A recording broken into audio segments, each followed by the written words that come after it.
Bueno, muy buenas Listo. tardes, muy buenas tardes a nombre del capítulo Guerrero de la colectiva 50+1. Agradecemos mucho a quienes hoy nos hacen el favor de conectarse para que revisemos juntos un tema fundamental para este país. Iniciamos este conversatorio expresando nuestra gratitud y reconocimiento a la magistrada Indalecia Pacheco León por haber aceptado comentar hoy con nosotras, con nosotros, un tema de gran actualidad que por ser de reciente creación y tan trascendente para la vida democrática e institucional del país, requiere toda nuestra atención. La reforma judicial y el proceso de elección de quienes integrarán el Poder Judicial producto de la misma reforma nos debe conducir a contar con un Poder Judicial imparcial, profesional e independiente, encabezado por una Suprema Corte de Justicia con los mismos atributos. Por la importancia del tema, se ha generado polémica, se han suscitado muchas dudas, inquietudes, ya que el 1 de junio habremos de elegir a las y los integrantes del Poder Judicial, 881 cargos a nivel federal, 9 integrantes de la Corte Suprema, 5 ministras mujeres, 4 ministros hombres, que bueno que se respeta la paridad, 5 magistrados y magistradas del nuevo Tribunal de Disciplina Judicial y 2 magistrados, magistradas de la Sala Superior del Tribunal Electoral y Poder Judicial de la Federación y 15 de las salas regionales.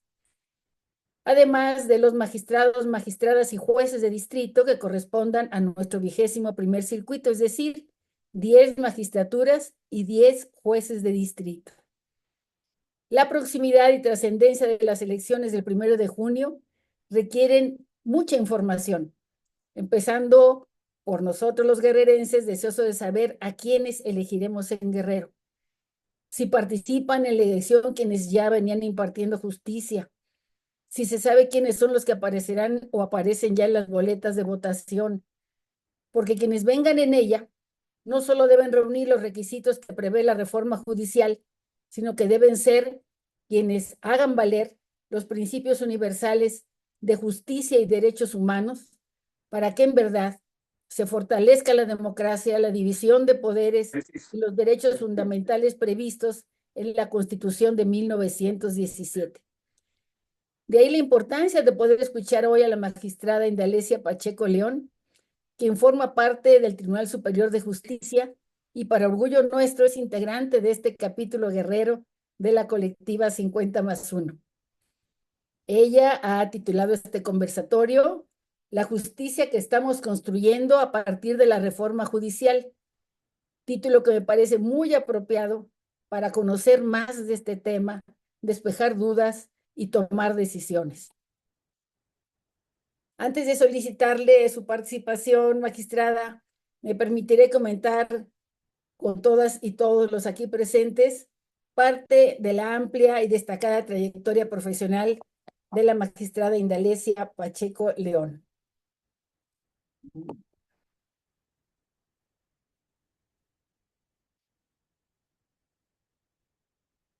Ella es originaria de Quetzaltenango, Guerrero. Es una jurista con profunda vocación de servicio y compromiso con la justicia social. Licenciada en Derecho por la Universidad Autónoma de Guerrero, maestrante en Ciencia Política, maestra en Género y Derecho Procesal Penal y candidata a doctora en Derecho Penal. Ha orientado su carrera académica y profesional a la construcción de un sistema judicial más humano, igualitario y con perspectiva de género. A lo largo de más de 3 décadas de trayectoria en el Poder Judicial, ha desempeñado funciones como jueza de paz, secretaria de acuerdos, proyectista, jueza de primera instancia y actualmente magistrada. Fue la primera juzgadora en el estado de Guerrero, especializada en la impartición de justicia con perspectiva de género.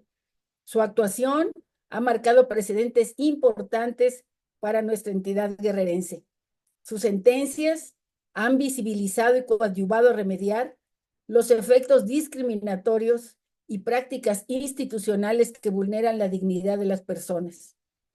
Su labor ha trascendido lo jurisdiccional como Procuradora de Defensa de los Derechos de la Mujer del Gobierno de Guerrero y consejera del Consejo Consultivo de la Secretaría de la Mujer. Fue precursora en la instauración de órdenes de protección, la aplicación del protocolo ALBA y la incorporación del violentómetro como herramienta de prevención institucional. Su trabajo ha sido, pues, fundamental para visibilizar, atender y transformar las estructuras que perpetúan la violencia contra las mujeres.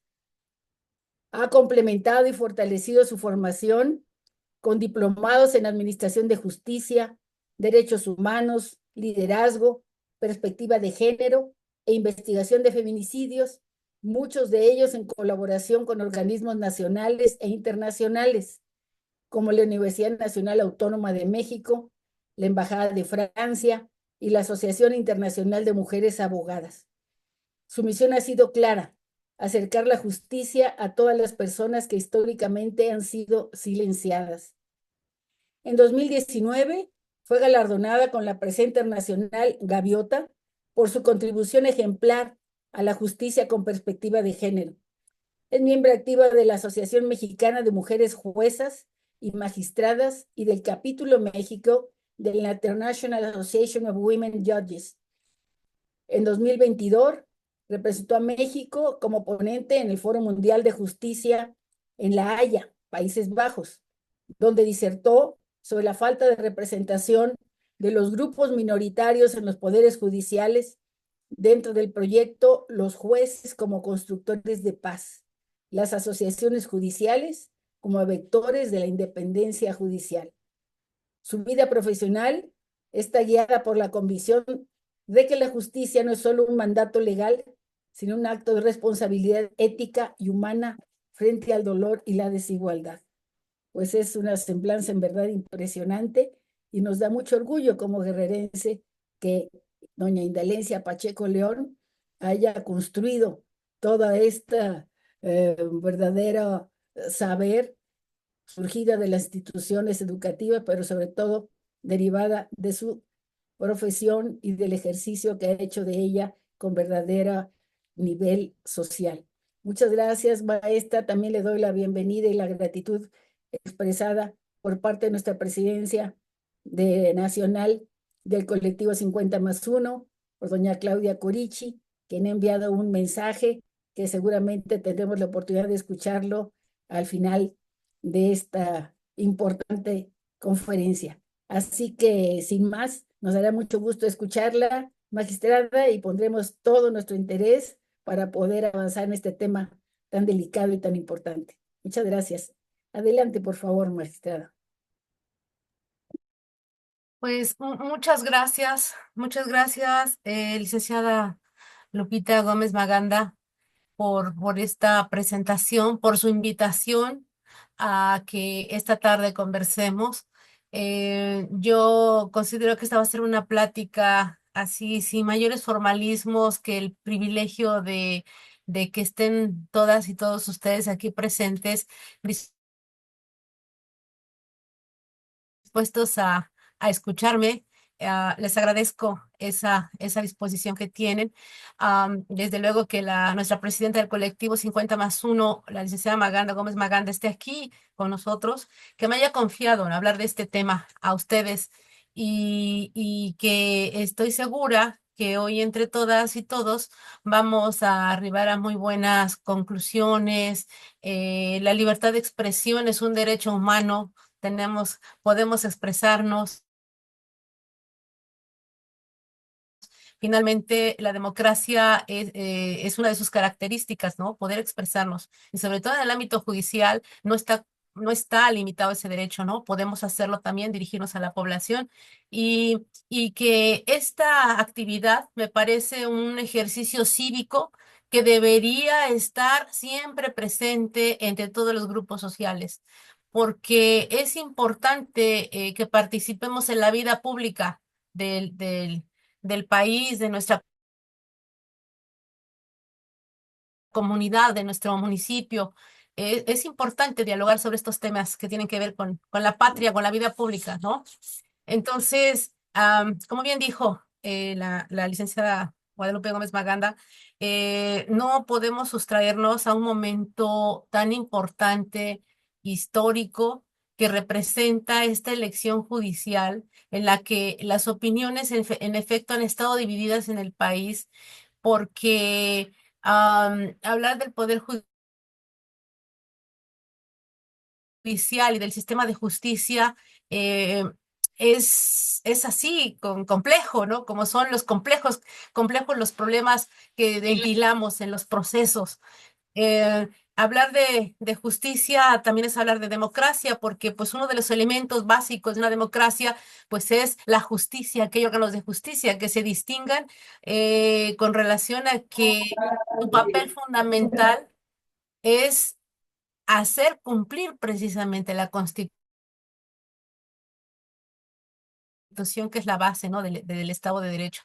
Y entonces, en esos términos, quizá más allá del aspecto técnico que vayamos a hablar hoy y de lo que significa cómo vamos a votar, que lo tenemos que abordar en primer lugar, ¿no? A quiénes vamos a elegir, lleva implícito también qué clase de justicia estamos construyendo. Entonces, en esos términos, me gustaría entonces que empezáramos por ver a quiénes vamos a elegir, ¿verdad? Entonces, bueno, voy a proyectarles unas diapositivas en las que vamos a poder ver a quienes a quienes estamos postulando, y así lo que tenemos es que este 1 de junio del 2025 es una elección llamada extraordinaria porque no se va a elegir a todas las personas juzgadoras del país. Se va a elegir solamente a personas juzgadoras del ámbito federal. Esto es, a los ministros que integran la Suprema Corte de Justicia de la Nación, a los magistrados y magistradas de circuito, a jueces y juezas de distrito, a magistradas y magistrados que deben integrar la sala superior del Tribunal Electoral, de la Federación, a las salas regionales también en el ámbito electoral, también a los magistrados que van a integrar el Tribunal de Disciplina Judicial, ¿sí? Y también dije también a los juzgados, a los jueces de distrito, jueces y juezas de distrito, ¿sí? Como lo marcamos acá en la pantalla. Y, pero también en los estados, algunos estados de la República van a tener también su elección local para elegir a magistrados, magistradas, jueces y juezas en lo local, pero no es todo el país, son solo algunos estados y ahorita lo vamos a ver, ¿sí? Las personas candidatas a ministras y ministros van a ser un total de 63 candidatas y candidatos. Había 64, pero el INE reportó los datos que yo estaba viendo que una candidata llamada Gloria Rosa Santos Mendoza fue cancelada quizá porque renunció o hay otras causas que no pude ver, ¿no? ¿Por qué? Pero ya no está ahí. Va a aparecer en la boleta quizá todavía, porque pues ya estaban elaboradas las boletas cuando esto pasó, pero van a ser un total de 63 personas candidatas. Tenemos 38 personas candidatas a magistradas y magistrados del Tribunal de Disciplina Judicial. Tenemos a 1,570 personas candidatas a juezas y jueces de distrito y a 1,640 personas,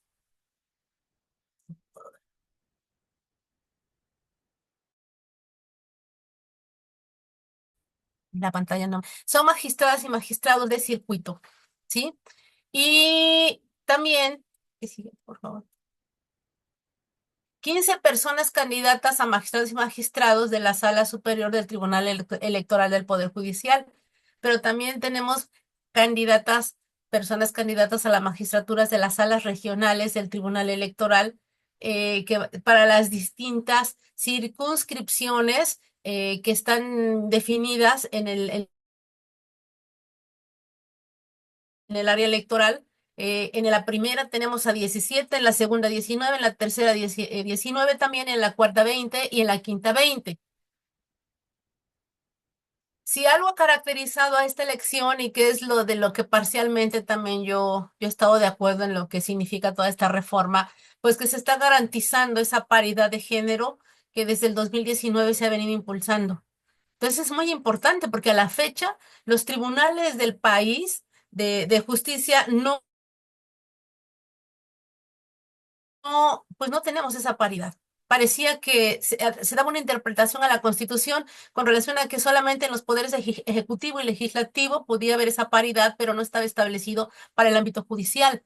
Pero ahora queda muy patente en esta reforma que las mujeres tenemos derecho a estar ahí. Entonces nos está reconociendo ese derecho de estar también en las áreas de representación de justicia. Por eso es que en las boletas pues va a aparecer un cuadro en el que se establece un número determinado de mujeres a elegir y que ahorita vamos a ver en las boletas, ¿no? Entonces, de acuerdo con el INE, hay 63 personas candidatas a ministras y ministros, o sea, en total para integrar la Suprema Corte de Justicia de la Nación. Y de esos 63, pues 32 son mujeres. Y aunque ya les comenté hace rato, van a aparecer 64, pero porque todavía no se había quitado la cancelación de una candidata. Entonces, para la Sala Superior del Tribunal Electoral, hay un total de 15 personas candidatas y 6 son mujeres. No obstante, para las salas regionales de este Tribunal Electoral del Poder Judicial de la Federación hay un total de 53 candidatas a magistradas, de las cuales 9 son para la primera circunscripción, 10 para la segunda, perdón, sí, sí, 9 son para la primera circunscripción, 10 para la segunda, 11 para la tercera y 12 para la cuarta y 11 para la quinta. Y para el Tribunal de Disciplina Judicial hay 20 candidatas magistradas y a magistradas y 18 candidatos, dando un total de 38 aspirantes a ese mismo cargo. ¿Y cuántos cargos se van a elegir de todo este total de tantas candidaturas? Pues nada más se van a, este, ti- a elegir a 9 ministras y ministros de la Suprema Corte, porque también recordarán que actualmente están integrada la Corte por 11 personas con ese cargo ministras y pues las mujeres no llegamos a la mitad. Pero ahora van a ser 9. Se disminuye el número de ministras y de ministros, y de esos 9 van a ser 5, deben ser mujeres y 4 hombres. Y de 2 magistraturas de la Sala Superior del Tribunal Electoral del Poder Judicial de la Federación, solo 15 magistraturas de las salas regionales del Tribunal Electoral, 5 magistraturas del Tribunal de Disciplina Judicial, 464 magistraturas de circuito y 386 jueces y juezas de distrito para el país. En total, según datos del INE, lo que tenemos son 881 personas juzgadoras en el país. Porque además acuérdense que es gradual, no todos los puestos se fueron a elección, sino los que están vacantes, ¿no? Prácticamente hubo renuncias, también hubo retiros, entonces este va a ser las vacantes que se van a ocupar. ¿Cuándo y quién realizará los cómputos? Esos cómputos de la elección, como estamos acostumbrados, ¿no? En las elecciones ordinarias para elegir a nuestros representantes populares, pues van a ser del 1 al 10 de junio, que es el conteo en los consejos distritales. El 12 de junio, por ejemplo, cada entidad federativa va a hacer su conteo a través de los consejos locales de cada estado. Y por circunscripción plurinominal, el 12 de junio, y lo van a hacer los consejos locales en las cabeceras de circunscripción. Y a nivel nacional, cuando hagan esa sumatoria total, pues va a ser el 15 de junio a través del Consejo General del INE. ¿Sí? Ah, fíjense bien, y las boletas, a muchas personas sienten complicado porque, bueno, sí son bastantes candidatos, pero las boletas que nos van a dar para votar van a ser solo 6. Claro, en Guerrero no va a haber una elección del Poder Judicial todavía, por lo tanto solamente vamos a tener 6 boletas en la mano. Y se distingue por colores porque el color amarillo va a corresponder a los candidatos de los juzgados de distrito, el rosa para las magistraturas de circuito, este color verde menta va a ser para la magistratura del Tribunal de Disciplina Judicial y el color azul para la magistratura de la Sala Superior del Tribunal Electoral del Poder Judicial de la Federación. El salmón es para las magistraturas de la Sala Regional del Tribunal Electoral y el morado va a ser para las ministras y ministros de la Suprema Corte de Justicia de la Nación. Entonces, acuérdense, solamente nos van a dar 6 boletas. Y un dato también importante es que tengo entendido que las casillas no van a estar colocadas donde acostumbramos en una elección ordinaria. Por eso es muy importante que quienes sí estamos interesados o estemos interesados, interesadas en ir a votar, consultemos la página del INE. Es irremediable, lo tenemos que hacer para ver dónde nos va a tocar ir a votar, porque no va a ser el mismo lugar. Ujú. Ah, luego, es es importante saber también que todas estas personas candidatas fueron postuladas por los tres poderes, perdón, no fue por los tres, porque se han de acordar también que el Poder Judicial en rechazo a la reforma judicial dejó, ya no participó con el comité de selección, pero lo hicieron de todas maneras en el Poder Legislativo y en el Ejecutivo, y va a aparecer en la boleta que qué poder fue el que postuló a esos candidatos. En realidad yo no he visto trascendente este hecho de saber quiénes las postulan, porque para mí eso contraría ese principio de total imparcialidad, ¿no? Con que se supone que debíamos conducirnos. Entonces, sin embargo, va a aparecer en la boleta qué candidato o candidata fue postulada por el Poder Ejecutivo, así como una P y una E. ¿Quiénes por el Poder Judicial? Perdón, no, casi, no veo eso, no, yo tengo entendido que fue el Poder Judicial, no,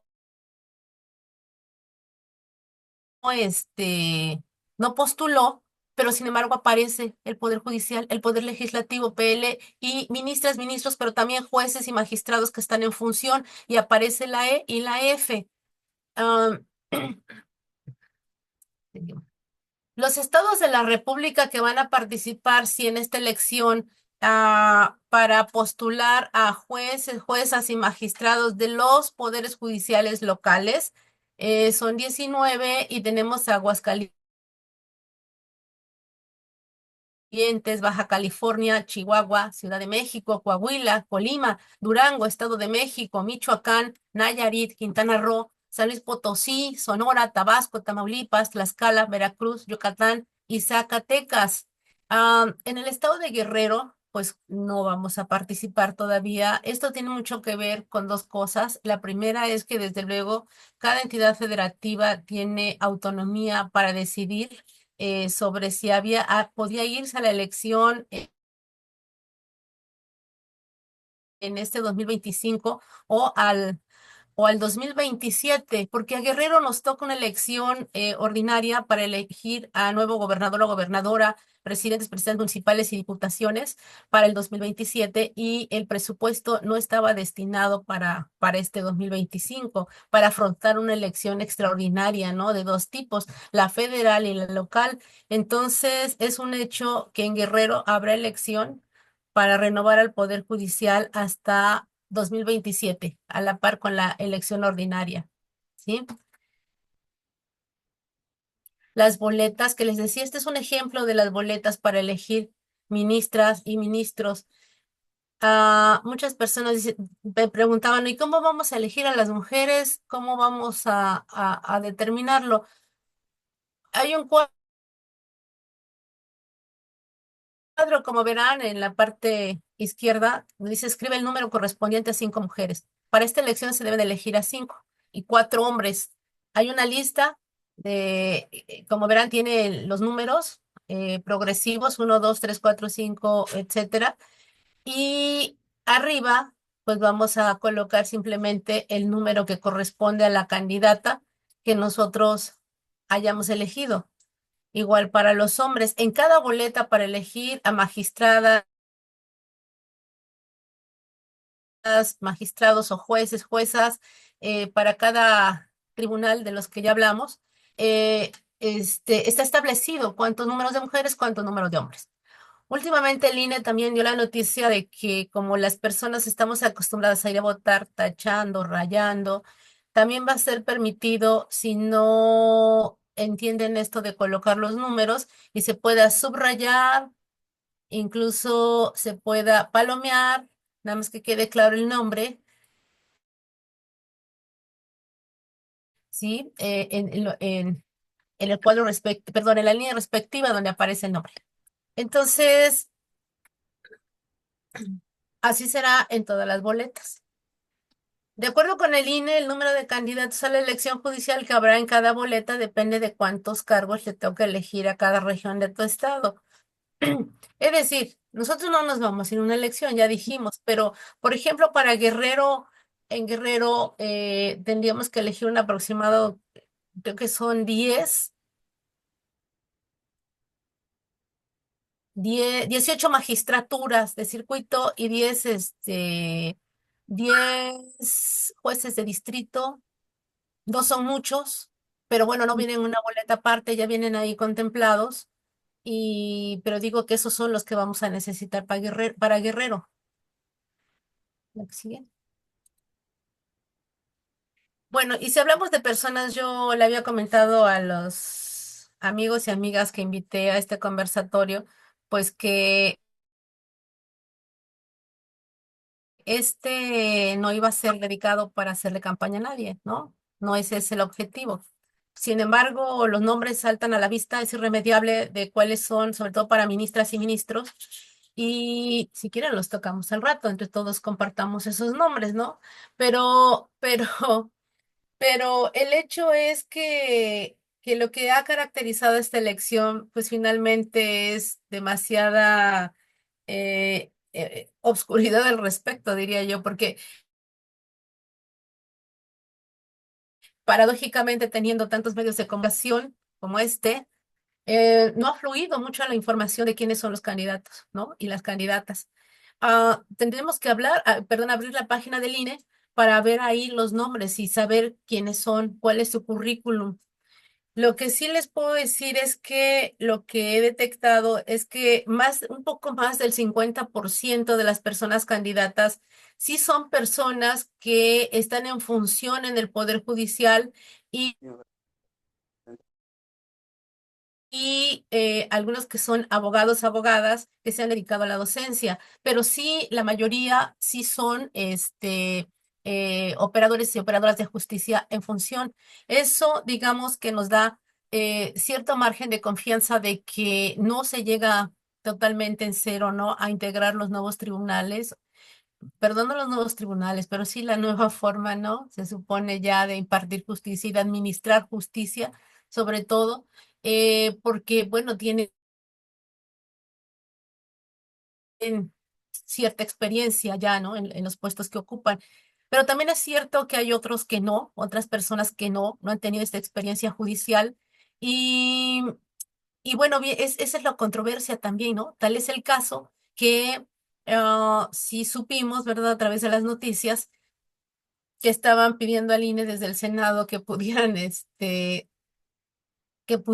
excluir de esa lista de candidatos a ciertos personajes que estaban pues relacionados con personas no honorables,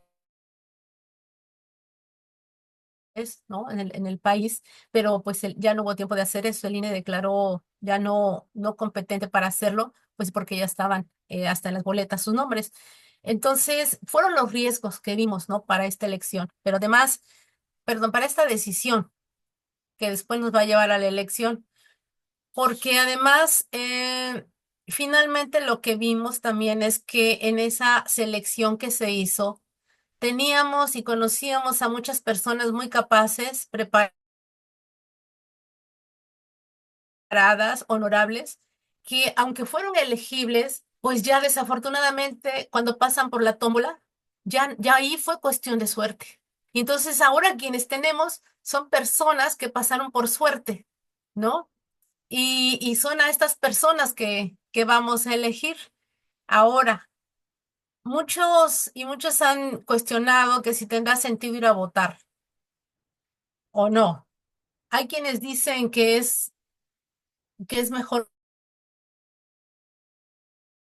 no ir a votar porque quienes no están de acuerdo con la reforma judicial y dicen, bueno, nuestra forma de mostrar el repudio hacia esta decisión, ¿no? Gubernamental. Pero hay otras que consideran que sí, que es importante que porque bajo el discurso aquel de que los poderes judiciales ya están demasiado sucios, corrompidos, es importante ir a cambiarlos, ¿no? Pero bueno, bajo esa lógica, yo creo que es importante que sí nos tomemos en cuenta que si bien somos un país democrático en tanto que hay una pluralidad de partidos, de libertad de expresión, que tenemos elecciones libres, que es un rasgo de la democracia, pero también es cierto que el poder judicial en una democracia debe ser pensado como ese poder que le da sustento al Estado de Derecho y que su función es delimitar precisamente la función de los otros dos poderes. Y en ese sentido, no es posible que se piense que el Poder Judicial debe de ser electo, porque la verdadera democracia se trata de la participación de la ciudadanía en en la conducción del Estado, pero debe de existir una garantía aparte de que eso que se está decidiendo, alguien lo haga, lo consolide, lo vigile y haga valer la ley o los estatutos que se tengan que establecer para que se cumplan esas manifestaciones de la ciudadanía para la conducción del Estado, pero no a través del voto popular. Pero sin embargo, ya estamos en eso. Es una, es una oportunidad en la que yo veo que parcialmente es posible sí modificar la forma de impartir justicia en tanto que habrá un tribunal de disciplina judicial que va a cuidar que la conducta de las personas juzgadoras se ajuste realmente a sus principios de objetividad, de imparcialidad, de calidad, de las visiones y las perspectivas que se han ido construyendo a lo largo de todos estos años, principalmente desde que se reformó el artículo 1 de la Constitución Política del país con relación a la debida protección de los derechos humanos, al cumplimiento de las convenciones internacionales sobre derechos humanos, porque México se ha distinguido por esa firma de convenciones y de tratados en el que hay una debida protección a los derechos humanos. Entonces,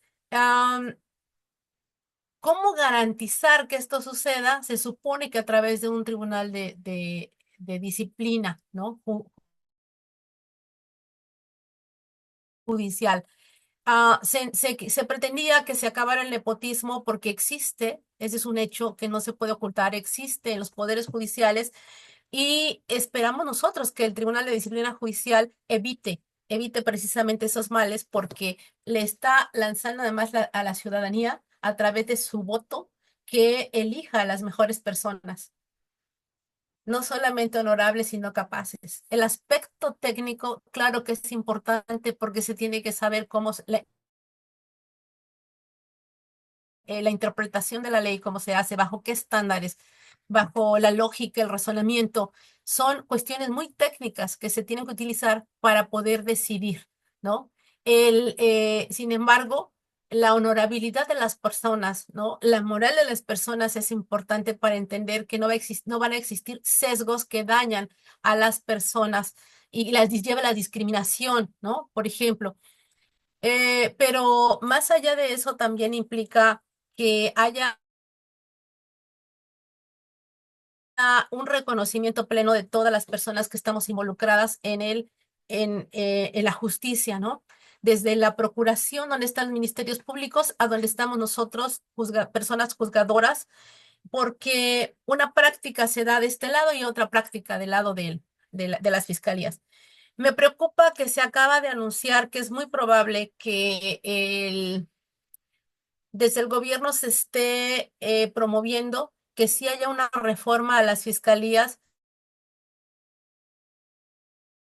pero igual que el Poder Judicial no se plantea que actúen de manera tan objetiva y de protección a los derechos humanos, que las fiscalías van a estar prácticamente bajo las órdenes del Poder Ejecutivo. Si bien es cierto que las fiscalías son órganos del Estado persecutor del delito, ah, no significa que no deba de haber una debida protección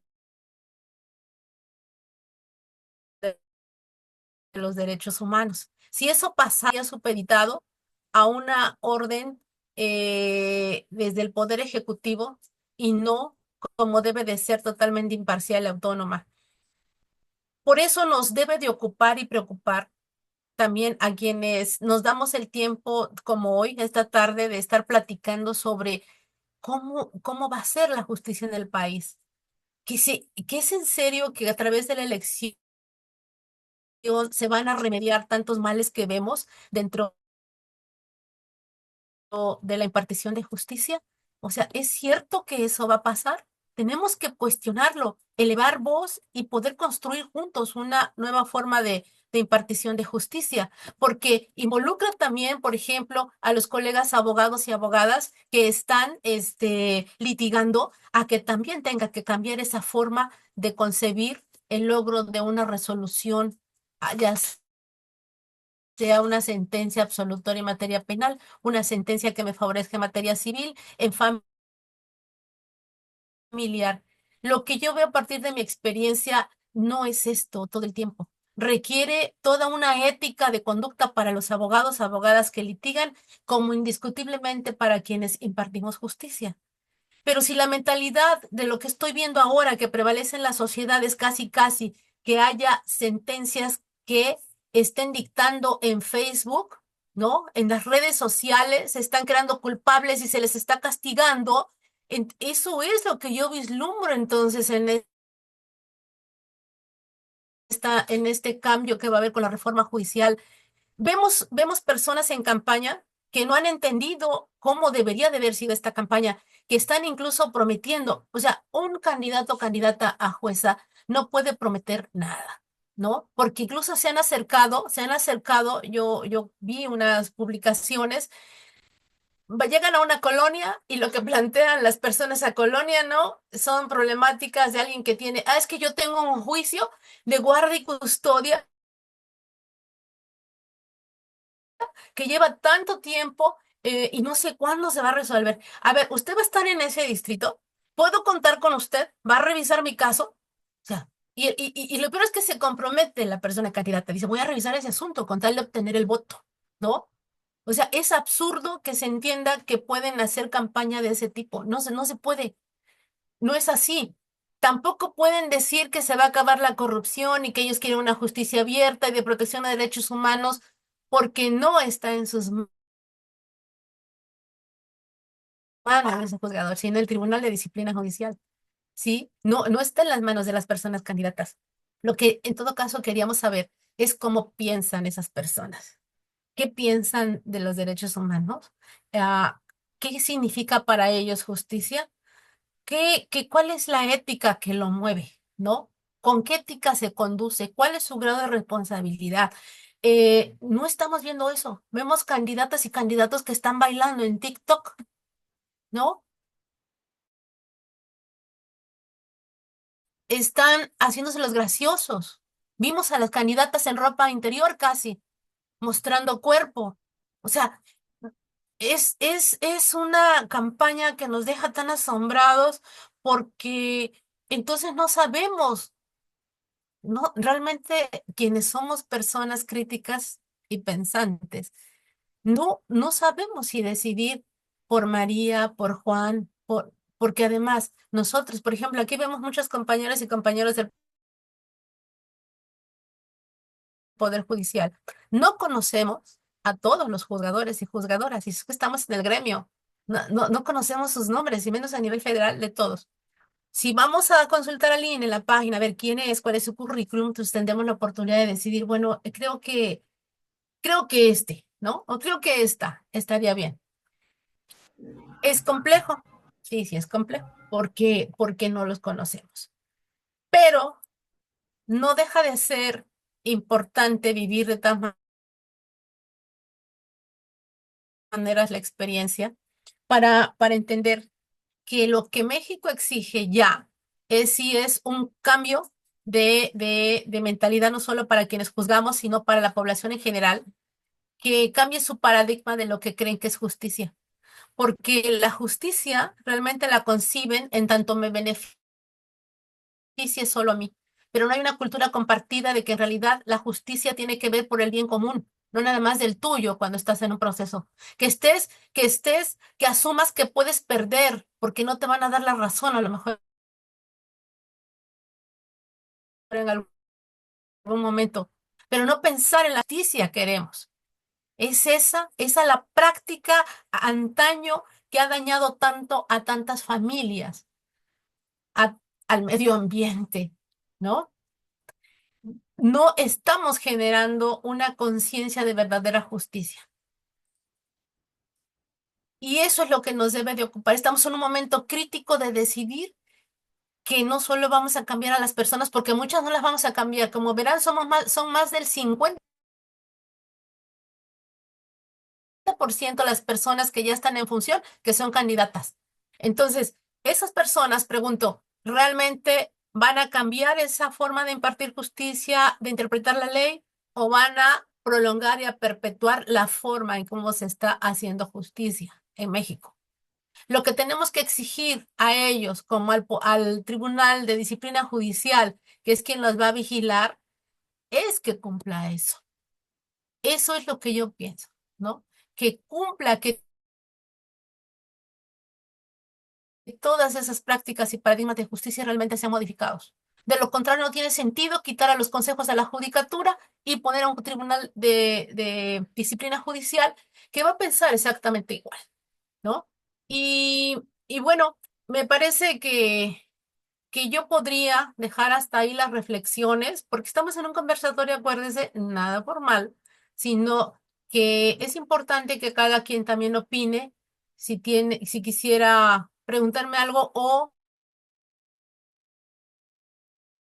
compartir, es el momento. ¿Le parece, licenciada Lupita?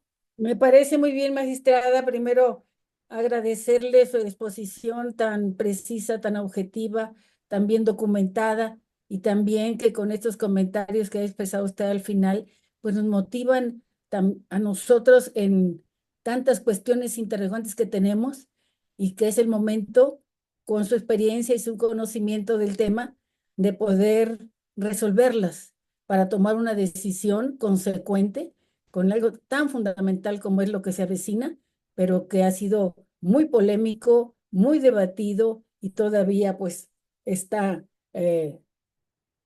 no quiero decir de una manera en riesgo, pero cuando menos en riesgo que mucha gente no vaya a votar. Por eso muchas gracias.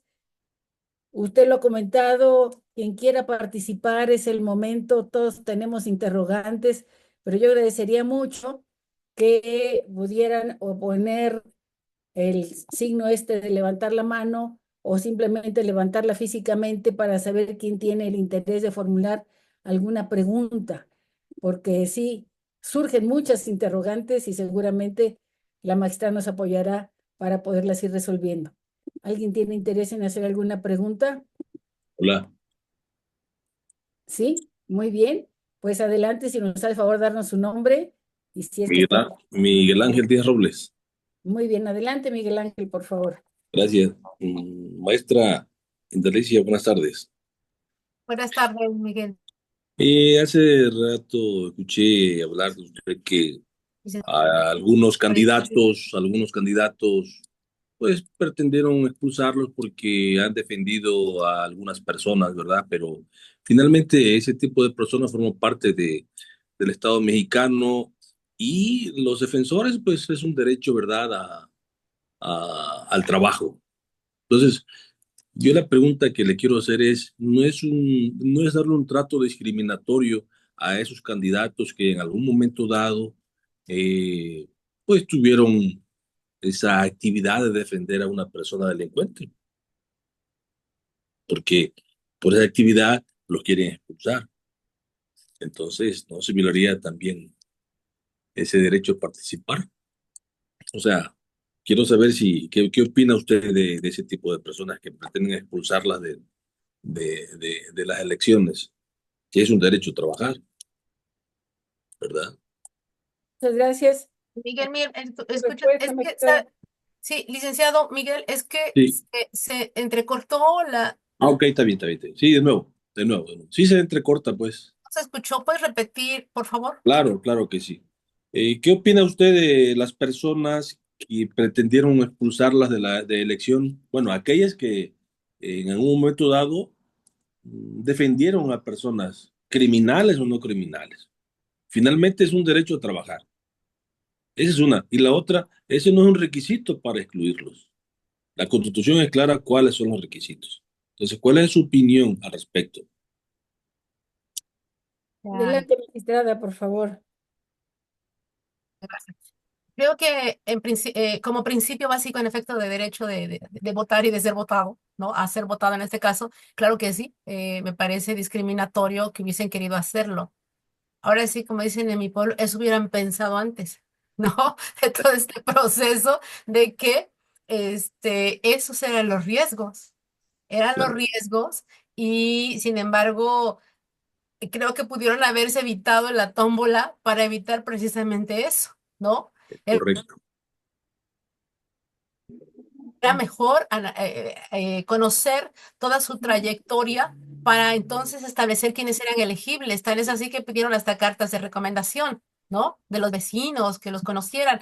Entonces, para mí es una contradicción y en efecto, por lo tanto, sería una exclusión, una discriminación, pero pues no lo lograron, ¿no? Están ahí, eran los riesgos y estos estamos asumiendo. Nosotros esperamos que a través del Tribunal de Disciplina Judicial, pues los vigilen, ¿no? Atentamente y vean que cómo están haciendo su trabajo. Y yo estaba pensando también que entonces, en realidad, si se estaba respetando la voluntad del pueblo, cuando los poderes están interviniendo para postularlos, ¿no? O sea, porque ya no hay una libertad del pueblo de que nosotros en todo caso pudiéramos haber postulado para que sea una verdadera decisión popular, pero los están postulando los poderes. Y entonces eso ya tiene un sesgo, ¿no? Para la hora de decidir. ¿Qué Gracias. opinan los demás? Gracias, magistrada. Quisiera comentarles Yo quisiera que tomar la un palabra. momentito, un momentito, por favor. Quisiera comentarles que la presidenta Claudia Corichi, preocupada y ocupada en este asunto, ha estado invitando a pues, personas informadas y enteradas en este tema a participar y tuvimos un evento con la consejera electoral Carla Humphrey y se le hizo esta pregunta de nuestro compañero Miguel Ángel Díaz Robles. Y ella contestó que aquellos que se sabe que han tenido alguna relación con participación jurídica con personas del crimen organizado, ya no se pueden eliminar de las boletas, pero que en el momento en que se haga el cómputo, en el caso de que ganaran, se les iba a negar la entrega de la constancia de mayoría. Eso lo dijo Carla Humphrey y yo no lo juzgo, no lo comento, pero lo quisiera compartir. Pues muchas gracias. Si hubiera así alguna otra pregunta, adelante. Yo quisiera tomar la Espera, palabra. sí, perdón un momentito nada más respecto a eso. Sí, Ese es otro problema social. sí. ¿Por qué a las personas se les juzga a priori cuando nosotros sabemos, colegas, que el principio de presunción de inocencia debe prevalecer en la sociedad? Ese es un principio constitucional.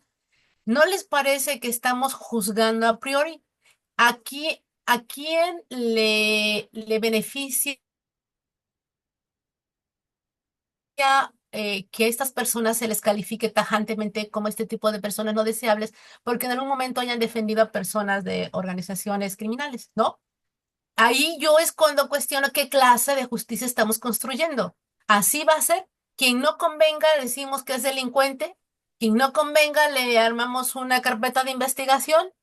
Decimos que está en contra del Estado. Eso es lo preocupante, ¿se dan cuenta? Entonces, al final, ¿qué? Si se anula, o sea, no le van a dar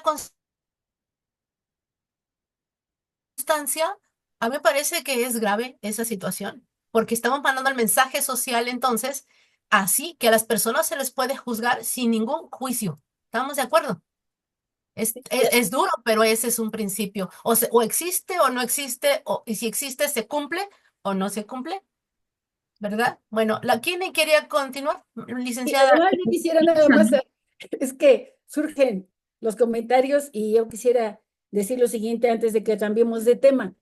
Además, si un ciudadano va y emite su voto con toda libertad en su casilla, donde sería una manera de violentar la voluntad ciudadana en el momento en que se diga no, esta persona no debió haber sido electa y por lo tanto no entregamos constancia de mayoría. ¿Qué pasa con los votos que han emitido los ciudadanos a su favor? Pero bueno, son interrogantes que ahí quedan porque es tan novedoso esto que no se sabe cómo se va a resolver todavía. Sí, la señorita, ¿quién decía esa palabra? Edith Hernández, parece que vi por ahí una mano levantada. Sí, yo, Adelante, Guadalupe, adelante, magistrada, Edith. quería yo Adelante. saber si se ha tomado en cuenta en estas elecciones de 3 de 3. Esa es mi pregunta. Gracias, Edith. Magistrada, su opinión, por favor. Bueno, se supone que antes de elegir a quienes iban a pasar a la tómbola, ya hicieron una revisión de todo ese currículum y vida de estas personas. Pues ya se vio. Ahorita ya nada más queda elegir. Eso ya se vio. Se tuvo la oportunidad de que si había algún cuestionamiento sobre alguna, se pudiera haber hecho valer. Pero ya ahorita ya no es momento. Ya nos quedan pocos días solamente para ir a la elección. Gracias. ¿Algún otro interrogante por ahí que le quieran formular a la magistrada, por favor?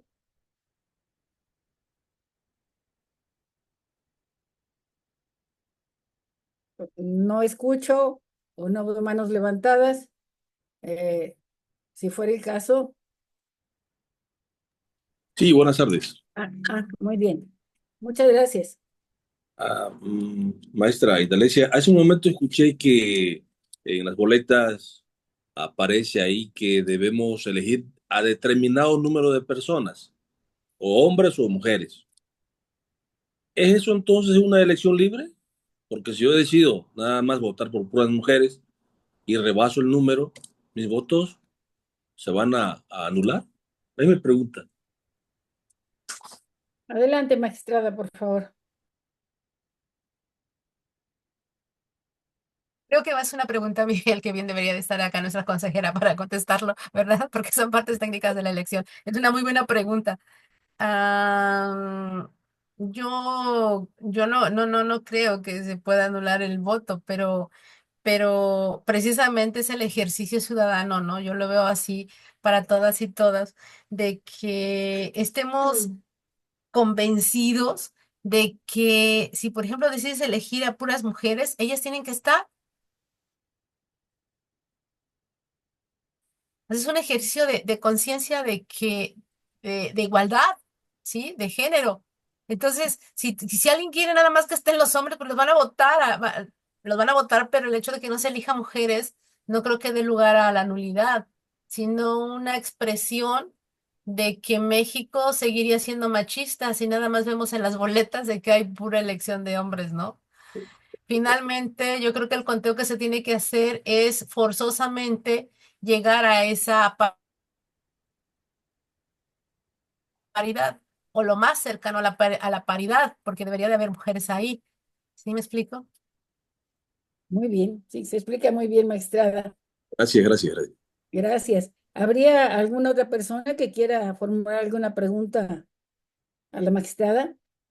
Porque a mí me han hecho llegar por una vía aquí telefónica, una que dice que hay desconfianza porque no se van a votar, no se van a contar los votos, las boletas en las mismas casillas y que estas habrán de instalarse inclusive en casas particulares. Todo esto genera desconfianza y que entonces las van a contar en el INE.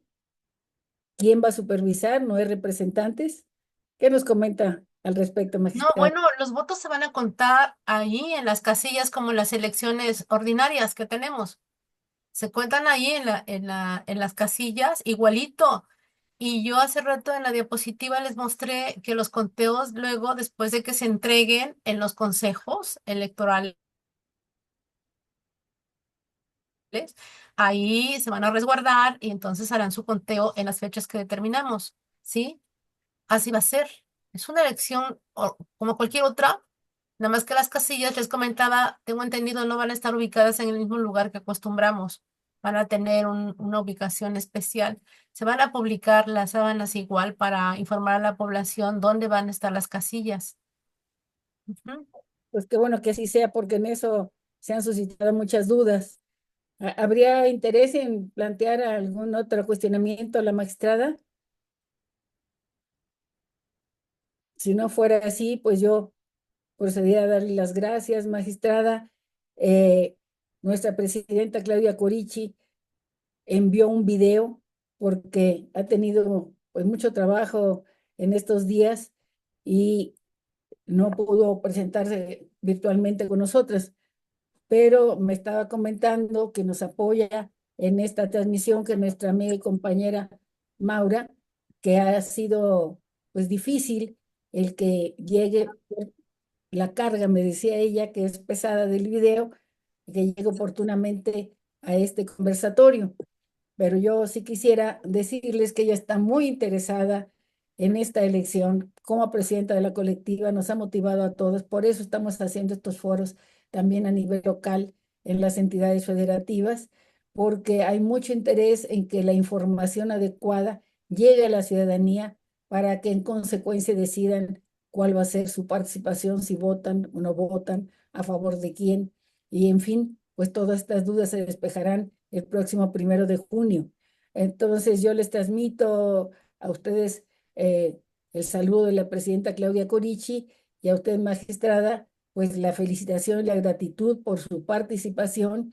Y les comento que también habrá algunas otras sesiones a nivel nacional que me permitiré estar acercando al capítulo Guerrero para que podamos ir avanzando en estos escasos días, casi horas que quedan antes del 1 de junio para la elección de los integrantes del Poder Judicial. Muchas gracias, magistrada. Si que usted quisiera decirnos algo para cerrar, le escucharíamos con mucho interés e insisto, con mucha gratitud porque nos ha ayudado a despejar muchas dudas en torno a esta novedosa y polémica elección de los integrantes del Poder Judicial de la Federación y de entidades federativas, que en este caso no es la nuestra. Adelante, magistrada. Sí, así es, licenciada. En esta ocasión, Guerrero no participa en la elección. Nos toca 2027. Los magistrados y magistradas, jueces y juezas del Estado, habremos de decidir igual quiénes se van a participar en la elección, porque como la misma reforma establece, tendríamos un pase automático que ya tenemos que pasar por filtros para llegar a ser candidatas, ¿no? Y candidatos. Y desde luego yo considero que esta oportunidad histórica de elegir a las personas juzgadoras sí es un modo de darnos la oportunidad, pues, de mejorar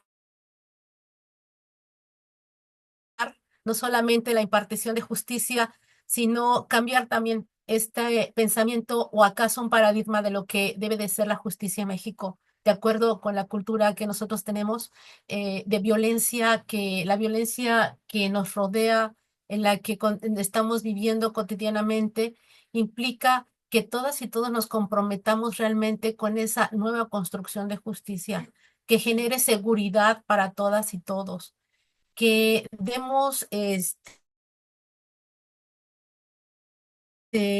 pues a través de nuestro voto, esa manifestación de que sí queremos cambiar en este ámbito de justicia, ¿no? Y que vamos a obligar a quienes estén, porque ahora tendrán nuestro mandato, que en realidad hemos tenido el mandato siempre, ¿no? Pero ahora que el pueblo, la ciudadanía va a elegir, comprometa más a estas personas que van a impartir justicia a que en realidad lo hagan como estamos esperando, con suma calidad, con protección de los derechos humanos, con celeridad, sobre todo, que haya recursos suficientes económicos para que no se acabe toda esta pobreza en la que nos desarrollamos, sobre todo en las entidades federativas, porque los poderes judiciales locales no hemos tenido todo este presupuesto necesario para cumplir nuestras funciones. Ha sido difícil para todos los poderes locales. No hemos vivido una situación de holganza económica como sí lo has tenido todos los tribunales de la Federación. Y esto tiene que abarcarnos a nosotros también en las entidades. Entonces, me parece que es una oportunidad de que sí vayamos a externar nuestra voluntad, ¿sí? Sobre lo que queremos, así en esos términos, y exigir que además cumplan. Yo creo que tenemos que hacerlo. Muchísimas gracias, magistrada. Hay varias felicitaciones por su exposición y gratitud por ellas en nuestro chat. Hay uno que dice, Diana dice que ojalá no sea una votación a modo. En fin, muchas gracias, magistrada, por toda esta exposición tan clara y que nos resuelve muchas interrogantes. Un abrazo de gratitud por parte de la presidenta del Colectivo Nacional, Claudia Corichi, y de mi parte también. Gracias a todos, a usted, magistrada, y a todos quienes se conectaron. Muchas gracias y nos vemos en las urnas el 1 de junio. Gracias a usted también. Que tengan bonita tarde. Gracias, hasta luego. Muchas gracias a todos, todas. Gracias, Maura, por el apoyo. Algunas veces Saludos. sí nos habla Gracias. del